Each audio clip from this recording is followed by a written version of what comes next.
Nous sommes aujourd'hui chez Prestige des Bosses, atelier de carrosserie à Nanterre, en région parisienne. Et nous avons devant nous Lionel, qui est son fondateur. Bonjour. Alors Lionel, tout d'abord, comment on devient carrossier? Il y a deux possibilités. Soit on est passionné et on rentre dans le métier, soit on a décidé d'être carrossier en étant jeune, on fait des formations et tout ce qui va avec pour être carrossier. Moi, c'était ma passion qui est devenue mon métier aujourd'hui. Et c'est à cause de ça que je suis là. J'ai commencé par réparer ma voiture perso. Et après, j'ai commencé à faire des voitures des amis et tout ça. Jusqu'au moment où je me suis mis à mon compte. J'ai créé ma société qui aujourd'hui c'est Prestige des Bosses. Il y a combien d'années? Ça fait 10 ans que je suis à mon compte. 10 ans. En juillet 2010. Et voilà, aujourd'hui, comme vous voyez, moi je suis plutôt passionné dans la voiture ancienne. Et ça se voit, là on a un coupé Berton 1750, voilà. On a une 356 cabriolet. Au fond on voit pas, il y a une Fiat 500. Alors oui, il y a encore une autre Fiat là-bas. Une Fiat Pick-up, ouais, il y a un très rare. Ah ouais. Et tout à gauche, au fond, c'est une petite ratier. Ouais, c'est une ratier. C'est une ratier, c'est encore plus rare. C'est une qui s'est vautrée au rempart d'Angoulême, je crois. Exactement, en 2018. Ouais, c'est ça. Donc là, elle est pour réparation. Donc on attend une décision de la cliente, voir comment on l'a fait exactement, quoi. Donc définition comme elle veut, à l'ancienne, récente, on attend, quoi. Alors là, il y a pas mal donc d'anciennes. C'est vrai que moi qui viens régulièrement, je vois beaucoup d'autos totalement différentes. Est-ce qu'on travaille différemment une voiture moderne, genre une Clio 3 comme il y a à ma gauche, comme réparer une Alfa Romeo? C'est pas pareil. C'est-à-dire que la voiture ancienne, on a une tôle qui est beaucoup plus résistante, beaucoup plus dure. On a des formes plus sympas à faire que la voiture récente aujourd'hui, c'est que du plastique. Donc c'est l'échange, quoi. Oui, on répare quasiment plus. Voilà, on change les pièces. On change les pièces. C'est-à-dire que la voiture ancienne comme celle-ci, c'est vraiment de la réparation à l'ancienne, quoi. Ouais. Moi, je travaille à l'ancienne, mes gars, ils travaillent à l'ancienne, c'est des anciens, pareil. Donc, voilà, moi, on reste maximum, vraiment comme à l'ancienne, quoi. Et alors, quand on vient, on peut venir avec n'importe quelle voiture. N'importe quelle voiture, de la Super 5 à la Ferrari, de la Pagani, n'importe quoi. Oui. On répare tout, quoi. On répare tout. On trouve toujours les pièces, on cherche, on a des recherches qu'on fait dans le monde entier pour trouver des pièces. Ouais. Pour pouvoir réparer toutes les voitures qu'on ressort dans nos ateliers, quoi. Les plus gros chantiers, là, comme l'Alfa Romeo qui est là, c'est combien de temps? Alors, un chantier comme ça, c'est pas une vraie restauration intégrale. C'est vraiment partie extérieure et les planchers. Ouais. Là-dessus, on est à 4 mois. 4 mois? 4 mois de délai, quoi. D'accord. Et est-ce qu'il y a de l'attente, là, aujourd'hui? Si demain, il y a un client qui vient avec une 250 California, il va falloir qu'il attende, ou finalement, on arrive à rentrer un peu au chausse-pied de projet? Niveau délai, on est entre 15 jours à mois maximum. Ouais. Parce que quand je prends rendez-vous avec mes clients, c'est pour les attaquer tout de suite. Ouais. J'aime pas garder les voitures dans l'atelier ni dans le parking, ça me sert à strictement rien. Ouais. Et donc on commence, on attaque, on finit. Voilà, d'accord. Jusqu'à la fin. C'est-à-dire, ceci dit, on va dire que quand je réceptionne le véhicule, je cherche directement les pièces qu'on a besoin. Donc je les commande d'office. Ouais. Même si c'est des parties extérieures, je mets en stock en attente de finir le véhicule pour les installer.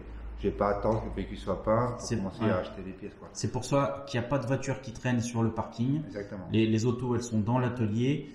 Quand elles sont finies, les clients reviennent, elles partent. Tout à fait. Donc je vais pas prendre les voitures pour laisser dans le parking pendant un mois ou deux, ça me sert strictement à rien. Donc ça, c'est important. Donc je préfère que quelqu'un garde chez lui dans son box, au chaud, tranquille, bâché. Et le jour que je vais l'attaquer, il me la dépose 2 ou 3 jours avant, comme ça on peut les attaquer, quoi. Est-ce que le métier, il a changé entre à tes débuts il y a 10 ans et maintenant? Alors ça a changé parce que ça devient de plus en plus dur d'être des vrais carrossiers qui aiment travailler la voiture ancienne. Ouais. Parce que souvent, quand je reçois des petits jeunes ici en formation, en stage, c'est de la rouille, c'est des vis rouillées, c'est embêtant parce que c'est pas cool, quoi. Oui, c'est pas propre. Donc, voilà, c'est pas propre, donc il faut s'aller les mains. Donc il faut vraiment aimer la voiture ancienne pour pouvoir travailler dessus. Ouais. Aujourd'hui, c'est très compliqué. C'est 2 métiers différents, alors. Alors, la voiture ancienne et la voiture récente, c'est vraiment 2 métiers différents. Et les carrossiers des voitures d'aujourd'hui, ils veulent pas faire des voitures anciennes. Ouais. C'est pour ça que... Oui, en fait, il y a 2 filières. Voilà. Donc, même les gens aujourd'hui, il faut dire que la voiture ancienne, Si on reste dans une voiture ancienne, c'est pas vraiment rentable. Ouais. Parce qu'on ne peut pas compter aux clients toutes les heures qu'on travaille dessus. Ouais. Sinon, on va exploser le prix de la bagnole, quoi. Ouais. Donc, on essaie de trouver des forfaits assez sympas pour que tout le monde s'y retrouve, quoi. Que ce soit nous ou nos clients. Et comme ça, on ne gâche pas son plaisir, quoi. Tu fais aussi la peinture. Je fais aussi la peinture. Donc, je fais la carrosserie, la peinture. Que ça soit une retouche ou une peinture complète. On fait tout, de A à Z. Si on vient demain qu'on a un brin d'antenne qui est cassé, on peut venir aussi. On peut aussi changer un rétroviseur, reprendre une jante. Phare, réparer un phare. Un phare, changer une jante, un pneu, on répare un petit raccord sur le bas de caisse ou un truc. Toutes les réparations. On fait tout, oui. On peut venir aussi avec son 2 roues. Tous les motos aussi, j'en fais aussi pas mal. Les réservoirs. Réservoirs, les carénages, des motos entières, parce que j'ai un petit club de motards des Harley qui sont à Levallois. Ouais. Et c'est moi qui s'occupe de toutes leurs motos, quoi. Ils sont une dizaine de potes, donc je m'occupe de toutes les motos. Quand ils veulent changer de moto, ils font les peintures en mat, en vernis, voilà. Chacun son choix, quoi. Alors, c'est toi qui démontes ou c'est eux qui t'amènent les pièces? Alors, souvent, c'est moi qui démonte. Ouais.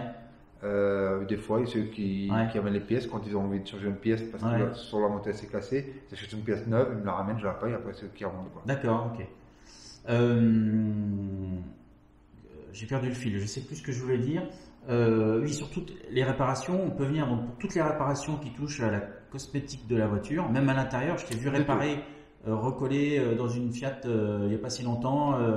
Je sais plus, c'était le pommeau de vitesse par exemple. Pommeau de vitesse, tout ce qui est moquette, toutes les petites, voilà. On répare tout, quoi. Ça et minutes. Généralement, c'est toi qui te dégages d'un des chantiers pour faire 5 minutes. Ouais, exactement. Du coup, ça permet aux gens de venir et de réparer tout ça. Ils attendent 5 minutes et sinon on répare ça. Et du coup, ils peuvent voir les voitures. Exactement. Le plus beau chantier que tu as fait, la plus belle voiture là, que tu as fait en 10 ans? Alors, la plus belle voiture que j'ai faite, c'était une DB6. Ah oui, celle qui est passée de rouge à vert. Le client, il a gardé la voiture pendant 10 ans. Il a acheté la voiture, elle était rouge pendant 10 ans. Au bout de 10 ans, il a décidé de changer de voiture. Ouais. Jusqu'au moment où j'ai dit, tu vas jamais retrouver une voiture comme celle-ci. Et donc, il a réfléchi bien, il a gardé sa voiture, il a fait peindre la même couleur que la James Bond, la DB5. Ouais. Donc, en fin de compte, il est très content, il a gardé sa voiture, parce que ça l'embêtait un petit peu de changer de voiture, parce que voilà, en fin de compte, je lui ai donné l'idée de changer du rouge au gris, il a aimé, quoi. Donc, il a toujours sa voiture, quoi. Et toi, personnellement, dans toutes les voitures que tu répares, tu as une préférence? Je sais qu'il y a beaucoup de Fiat 500, mais je sais pas. Moi, j'ai vu tellement de voitures ici entre Testarossa, des Porsche de tout genre. Alors, moi, je fais beaucoup de Fiat 500 parce que je travaille avec un spécialiste Fiat 500. Ouais. Et donc, automatiquement, comme on fait que la mécanique, elle me donne toutes les carrosseries à moi. Ouais. Je travaille aussi avec des spécialistes de Porsche. Ouais. Et moi, de base, je suis un passionné de Porsche. Donc, j'ai retravaillé sur les Porsche.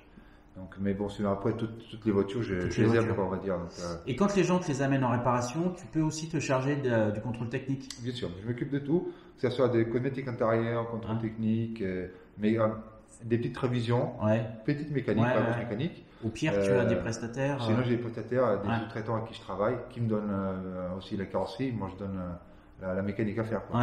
C'est des sous-traitants qu'on travaille ensemble depuis des années. Tout le monde travaille en confiance. Jusqu'aujourd'hui, on n'a pas de retour, donc vice versa, donc voilà, il n'y a pas de problème. Et cette Alpha, donc là, ce 1750, que j'ai vu dans un état catastrophique. Là, sincèrement, elle est déjà.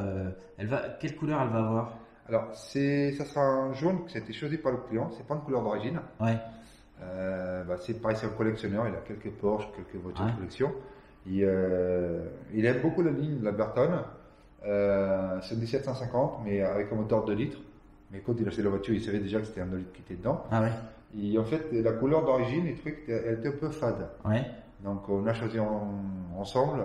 Lui, il a choisi une couleur. C'est un peu dans le même ton, mais c'est un peu couleur mangue, on va dire. Ah oui, d'accord. C'est très sympa. Ça dénature pas trop la voiture. C'était son choix, quoi. Donc, oui, en fait, si on veut changer de couleur, tu les accompagnes, tu leur dis, faites pas ça. Voilà, je conseille, en tant que pro, je conseille à avoir une couleur assez sympa, que ça ne dénature pas trop la voiture, et que quand on ouvre les portes, que ça joue un petit peu identique, quoi. Mais après, comme on dit, le client est roi, donc s'il décide, tu me la pas en vert, je la pas en vert. Voilà, ouais. Mais c'est ce que je conseille toujours à mes clients, qui ont des voitures de collection, c'est toujours garder les voitures en couleur d'origine, quoi. Ouais. C'est toujours pour ça, pas même si on veut la vendre un jour, ça dénature pas la voiture et vraiment état d'origine, quoi. Dernière question.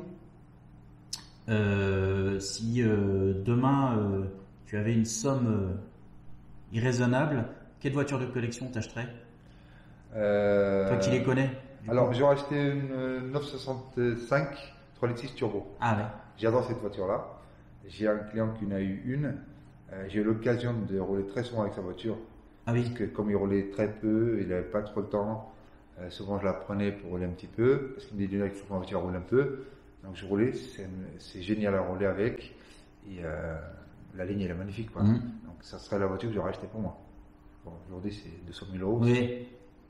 C'est une certaine somme. C'est une certaine somme. Il faut continuer à travailler un peu, quoi.